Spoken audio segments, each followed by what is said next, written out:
Hey hello everyone, welcome back to my YouTube channel. ನಮ್ಮ mummy ಕಾಡ್ಸೋದೇ ನನ್ನ ಕೆಲಸ. ಇವತ್ತು ಬೆಳಿಗ್ಗೆ ನಮ್ಮ ಮಮ್ಮಿ ರೊಟ್ಟಿ ಮಾಡ್ತಾಯಿದ್ರು. ಯಾಕಂದರೆ ರೊಟ್ಟಿ ನಮ್ಮ ಚಿಕ್ಕಪ್ಪ ಅವರಿಗೆ ಕಳಿಸ್ಕೊಡ್ಬೇಕಾಗಿತ್ತು. ಅದಕ್ಕೆ ಅಂದರೆ ಮುನ್ಗೋಡಲ್ಲಿ ಹೊರಬಿಡು ನಡೀತಾ ಇದೆ ಅಲ್ಲ, ಸೊ ಅದಕ್ಕೆ ಅವರು ಅಲ್ಲಿ ಮನೆಯಲ್ಲಿ ರೊಟ್ಟಿ ಮಾಡಲ್ಲ. ನಮ್ಗೆ ಹೇಳಿದರು, ನಮ್ಮ ಮಮ್ಮಿ ಎಲ್ಲ ರೊಟ್ಟಿ ಮಾಡ್ತಾಯಿದ್ರು. ನನಗೆ ಬೆಳಿಗ್ಗೆನೇ ಹೇಳಿದರು ನಮ್ಮ ಮಮ್ಮಿ ರೊಟ್ಟಿ ಮಾಡುವ ಬಾ ಅಂತ. ಅದಕ್ಕೆ ನಾನು ಬೇಗ ಎದ್ದು ರೊಟ್ಟಿ ಮಾಡ್ಲಿಕ್ಕೆ ಹೋಗ್ಬಿಟ್ಟೆ. ನಮ್ಮ ಮಮ್ಮಿ ಕಾಡ್ಸೋದೇ ನನ್ನ ಕೆಲಸ ಅಲ್ವಾ, ಅದಕ್ಕೆ ನಮ್ಮ ಮಮ್ಮಿಗೆ ಹಾಗೆ ರೊಟ್ಟಿ ಮಾಡ್ತಾ ಕಾಡಿಸ್ತಾ ಕೂತ್ಕೊಂಡಿದ್ದೆ. बाटी पाडे सिखाई मम्मी को खाई है हमारा मम्मी मन काई सिखाई हमारा मम्मी भी मन खाई रो पीले रो लड़ाई मारे रो अता सिखाई हमारा मम्मी को लड़ाई मारे रो रात में बाटी कर मारे रो झगड़ा घंटी रात में थोड़ी बहुत लड़ाई मारे रात लड़ाई मारे हां तू लड़ाई मारे से रात में थोड़ी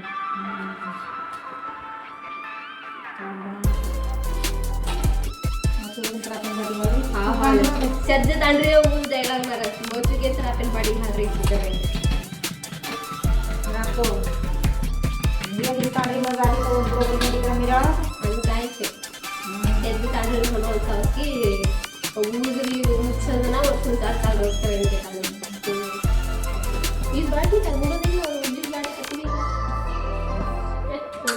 एक मुद्दा आटो पुगो बन्या आटे पर माला में बाटी कतरी बस को तो ये छोरी सी आद्या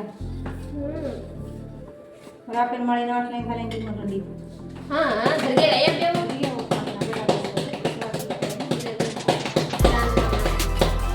मारवडी येती ना की काय हां म्हणजे येती ना तर देशो काम करती काय देशो असतो काय काम करती गाडी गाडा हां मावले मारवी चुरोच मारवी चुरा बाटी नाही गाव केना की मोठे ना तुम्हारो काम क्यों है पानी में सब दाड़ो शेरवड़ा दाड़ो पानी में अब राखी सब पता ना चले तो दामा तो तो नहीं है कान से नहीं रात राइस आइसो रमेन ರೊಟ್ಟಿ ಮುಗಿಸ್ಕೊಂಡು ರೊಟ್ಟಿ ಕೊಟ್ಟು ಬರಬೇಕಾಗಿತ್ತಲ್ಲ, ಅದಕ್ಕೆ ನಾನು ಮತ್ತು ನಮ್ಮ ಪಪ್ಪ ಎಲ್ಲ ಊಟ ಮಾಡ್ತಾಯಿದ್ರು. ಊಟ ಮಾಡಿಕೊಂಡು ನಾನು ಬೇಗ ಸ್ನಾನ ಮಾಡಿ ರೆಡಿಯಾಗಿ ಮತ್ತು ರೊಟ್ಟಿ ಕೊಟ್ಟು ಬರ್ಲಿಕ್ಕಂತ ನಾನು ಮತ್ತು ನಮ್ಮ ಪಪ್ಪ ಇಬ್ಬರು ಹೋಗ್ತಾಯಿದ್ವಿ. ಸೊ ಅಕ್ಕಪಕ್ಕ ಹಳ್ಳ ಎಲ್ಲ ಬರ್ತಾಯಿತ್ತು. ಬೈಕ್ ಮೇಲೆ ತುಂಬ ಮಜಾ ಬರ್ತದೆ ಗೊತ್ತಾ. ಬೈಕ್ ಮೇಲೆ ಟ್ರಾವೆಲ್ ಮಾಡಲಿಕ್ಕೆ ನನಗಂತೂ ತುಂಬ ಚಲೋ ಅನ್ನಿಸ್ತದೆ. ಫೈನಲಿ ನಾವು ಮುನ್ಗೋಡಿಗೆ ಹೋಗಿ ಮುಟ್ಟಿದ್ವಿ. ಅಂದರೆ ನಾವು KB ಸೈಡ್ ಹೋಗಬೇಕಲ್ಲ, ಅಂದರೆ ಮುನ್ಗೋಡು ಹೊರಗಡೆ ಇರ್ತದೆ KB. ಯಾವಾಗಲೂ KBಯಲ್ಲಿ ವರ್ಕ್ ಮಾಡ್ತಾರೆ ನಮ್ಮ ಚಿಕ್ಕಪ್ಪ. ಸೊ ಅಲ್ಲಿ ಹೆಸ್ಕಾಮಲ್ಲಿ ವರ್ಕ್ ಮಾಡ್ತಾರೆ. ಮನೆಗೆ ಹೋದ್ವಿ. ಮನೆಯಲ್ಲಿ ಹೋಗಿ ಊಟ ಗೀಟ ಮಾಡಿದ್ವಿ. ಅಲ್ಲಿ ಸ್ವಲ್ಪ ಹೊತ್ತು ಕೂತ್ಕೊಂಡ್ವಿ.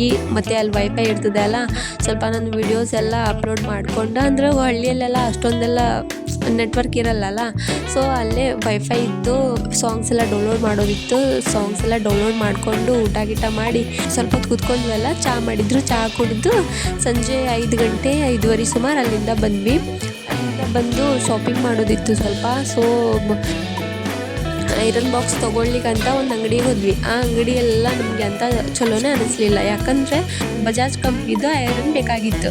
ಬಟ್ ಫಸ್ಟ್ ಅಂಗಡಿಗೆ ಹೋದಾಗಿತ್ತು. ಬಟ್ ಅದು ರೇಟು ಸ್ವಲ್ಪ ಜಾಸ್ತಿನೇ ಹೇಳ್ತಾಯಿದ್ರು. ನಮಗೆಲ್ಲ ಗೊತ್ತುಂಟಲ್ಲ, ನಮಗೆ ರೇಟು ಸರಿನೇ ಇರಬೇಕು, ಮತ್ತು ನಮಗೆ ಬ್ರ್ಯಾಂಡು ಸ್ವಲ್ಪ ಚಲೋನೇ ಇದ್ರೇ ನಮಗೆ ಸ್ಯಾಟಿಸ್ಫೈ ಆಗ್ತದೆ, ಇಲ್ಲಕ್ಕಿದ್ರೆ ಆಗೋದೇ ಇಲ್ಲ.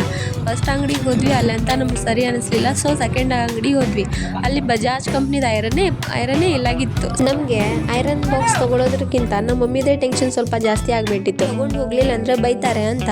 ಸೊ ಮತ್ತೊಂದು ಅಂಗಡಿಗೆ ಹೋದ್ವಿ. ಅಲ್ಲಿ ಇತ್ತು, ಬಟ್ ಇದ್ದಿದ್ರಲ್ಲೇ ಅಡ್ಜಸ್ಟ್ ಮಾಡಿಕೊಂಡು, ಅದು ನಮ್ಮ ಪಾಪನ ಫ್ರೆಂಡಿನ ಅಂಗಡಿ ಇತ್ತದು. ಅಲ್ಲಿ ಹೋಗಿ ನಾವು ಐರನ್ ಬಾಕ್ಸ್ ತೊಗೊಂಡು ಬಂದ್ವಿ. ನಾವು ಐರನ್ ಬಾಕ್ಸ್ ತೊಗೊಬಂದಿದ್ದ ಶಾಪ್ ಈ ಥರ ಇತ್ತು ನೋಡಿ.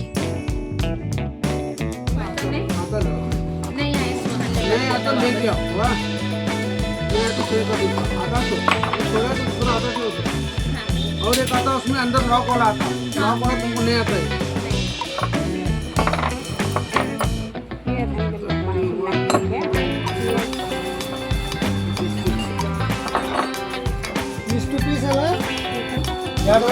ಸಣ್ಣ ಪುಟ್ಟ ಆದರೂ ರೆಡಿ ಮಾಡಿ ಕೊಡ್ತಾರೆ. ವಾರಂಟಿ ಅಲ್ಲ, ಗ್ಯಾರಂಟಿ ಅಲ್ಲ. ಏನೋ ಮೈನರ್ ರೆಡಿ ಆಗುತ್ತೆ. ಒಳಗಿನ ಕಾಯಿಲ್ ಹೋಗ್ತದೆ, ಬೇರೆ ಪೀಸ್ ಸಿಗ್ತದೆ.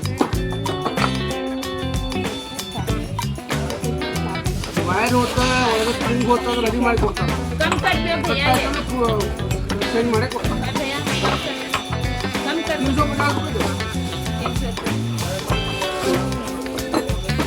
ಲೋಡಿಂಗ್ ಇದಾಗತ್ತಲ್ಲ ಹೆಚ್ಚು ಕಡಿಮೆ ಆಗುತ್ತಲ್ಲ. ನಮ್ಮ ಪಪ್ಪನಿಗೆ ಪ್ಯಾಂಟ್ ತೊಗೊಳೋದಾಗಿತ್ತು, ಅದಕ್ಕೆ ಬಟ್ಟೆ ಶಾಪಿಗೆ ಹೋಗಿ ಪಪ್ಪನಿಗೆ ಪ್ಯಾಂಟ್ ತೊಗೊಂಡು ನಮ್ಮ ಪಪ್ಪ ಯಾವ್ದು ತೊಗೊಳ್ಳಿ ಅಂತ ಚೂಸ್ ಮಾಡಲಿಕ್ಕೆ ರೆಡಿ ಇಲ್ಲ. ನಾನು ಹೇಳಿದೆ ಯಾವ ಕಲರಿನ ಪ್ಯಾಂಟ್ ಇಲ್ವಲ್ಲ ಆ ಪ್ಯಾಂಟ್ ತೊಗೋ ಅಂತ ಹೇಳಿದೆ ನಾನು. ಫೈನಲಿ ನಮ್ಮ ಪಪ್ಪ ಒಂದು ಪ್ಯಾಂಟ್ ಚೂಸ್ ಮಾಡಿದರು. ಸೊ ಅದನ್ನು ಬಿಲ್ ಪೇ ಮಾಡ್ಲಿಕ್ಕಂತ ಹೋದ್ವಿ. ಆ ಪ್ಯಾಂಟಿಗೆ ಅವ್ರು ರೇಟ್ ಹೇಳಿದ್ದು ನೋಡಿ, ಅವ್ರೇನೋ ರೇಟ್ ಹೇಳ್ತಾರಂತ ನಾವು ಅದೇ ಕೊಡ್ಲಿಕ್ಕೆ ಆಗ್ತದಾ? ಇಲ್ಲಲ್ಲ, ನಾವು ಬಾರ್ಗಿನಿಂಗ್ ಮಾಡೋದೆ. ಹಾಗೆ ಬಾರ್ಗಿನಿಂಗ್ ಮಾಡಿ ಸ್ವಲ್ಪ ರೇಟ್ ಕಡಿಮೆ ಮಾಡಿಸಿ ಪ್ಯಾಕಿಂಗ್ ಮಾಡಿಸ್ಕೊಂಡು ಬಂದ್ವಿ.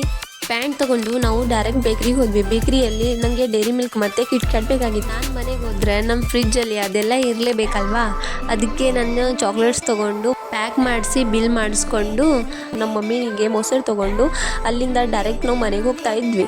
ಇವತ್ತಿನ ದಿನ ಅಂತೂ ಇಂತೂ ಬರೀ ಶಾಪಿಂಗ್ ಮಾಡಿನೇ ಮುಗಿದೋಯ್ತು. ಇಷ್ಟೆಲ್ಲ ಶಾಪಿಂಗ್ ಮಾಡ್ಕೊಂಬಂದ್ವಿ ನೋಡಿ ಇವತ್ತು. ಈ ಪ್ಲೇಸು ನಮ್ಮ ಮುನಗೋಡು ಜಾತ್ರೆ ನಡೆಯೋ ಪ್ಲೇಸ್ ಇದು. ಹಿಂದ್ಗಡೆ ತೊಟ್ಲೆ ಎಲ್ಲ ಬಂದುಂಟು ಆಲ್ರೆಡಿ. ಇವಾಗ ನಮ್ಮ ಮುನಗೋಡು ಜಾತ್ರೆ 3 ವರ್ಷಕ್ಕೊಮ್ಮೆ ನಡೀತದೆ. ಸೊ ಎಲ್ಲರೂ ಬನ್ನಿ ಆಯಿತಾ ನಮ್ಮ ಮುನಗೋಡು ಜಾತ್ರೆಗೆ. ಫೈನಲಿ ಮನೆಗೆ ಹೋಗಿ ಮುಟ್ಟಿದ್ವಿ. ಇಲ್ಲಿ ಇಲ್ಲ ಮನೆ ಮುಂದಿಂದ ಟಿಬಿಟಿಯನ್ಸ್ ಹಾದು ಹೋಗ್ತಾ ಇದ್ರು. ಸ್ವಲ್ಪ ಹೊತ್ತು ಮನೆಯಲ್ಲಿ ಫ್ರೆಶ್ ಆಗಿ ಸಂಜೆ ಆಗಿತ್ತು. ಸೊ ಸಂಜೆ ಹೊತ್ತಿಗೆ ನಮ್ಮ ಅಜ್ಜಿ ಮನೆಗೆ ಹೋಗಿದ್ದೆ. ನಮ್ಮ ಚಿಕ್ಕಮ್ಮ ಪಾತ್ರೆ ವಾಶ್ ಮಾಡ್ತಾಯಿದ್ರು. ಸ್ವಲ್ಪ ಹೊತ್ತು ಎಲ್ಲರ ಜೊತೆನೂ ಟೈಮ್ ಸ್ಪೆಂಡ್ ಮಾಡಿ ಅಲ್ಲಿಂದ ನಮ್ಮ ನಾನಿ ಮನೆಗೆ ಬಂದೆ. ನಮ್ಮ ನಾನಿ ಮನೆಯಲ್ಲಿ ರೊಟ್ಟಿ ಮಾಡ್ತಾಯಿದ್ರು. ನಮ್ಮ ನಾನಿ ಮನೆಯಲ್ಲೇ ಊಟ ಮಾಡಿಕೊಂಡು ಸ್ವಲ್ಪ ಹೊತ್ತು ಕುತ್ಕೊಂಡು ಎಲೆ ಅಡಿಕೆ ತಿಂದು ಮನೆಗೆ ರಿಟರ್ನ್ ಬಂದೆ.